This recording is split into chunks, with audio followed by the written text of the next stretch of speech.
ఇలాంటి Bluetooth AirPods మొబైల్‌కి connect అయిన కూడా సౌండ్ రాకుండా ఉన్నప్పుడు ఏం చేస్తారంటే, ఈ రెండిటిని బయటకి తీసి తర్వాత లోపల పెట్టండి. తర్వాత రీస్టార్ట్ చేయండి. రీస్టార్ట్ బటన్ ఇట్లా ఈ వెనక్కి గాని ఎక్కడైనా ఇచ్చింటారు. దాన్ని ఓపెన్ చేసి పెట్టుకొని దీన్ని ఆ రీస్టార్ట్ బటన్ని ఒక 2-3 సెకండ్స్ ప్రెస్ చేసి పెట్టుకోండి. ఇలా రీస్టార్ట్ అవుతుంది. రీస్టార్ట్ అయిన తర్వాత కనెక్ట్ చేసి చూడండి. అప్పుడు కూడా రాలేదనుకోండి, తర్వాత అయితే మీరు మొబైల్లోకి వెళ్ళి ఇక్కడ కనెక్ట్ అయి ఉంటుంది కదా, అందులోకి వెళ్ళి మోర్ సెట్టింగ్స్లో మీరు ఇట్లయితే దాని మీద క్లిక్ చేసి అన్పేర్ చేసుకోండి ఫ్రెండ్స్.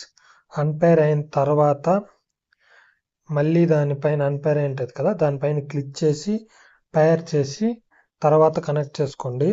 ఇలాంటి మరిన్ని వీడియోస్ కోసం ఛానల్ని సబ్స్క్రైబ్ చేసుకోండి ఫ్రెండ్స్.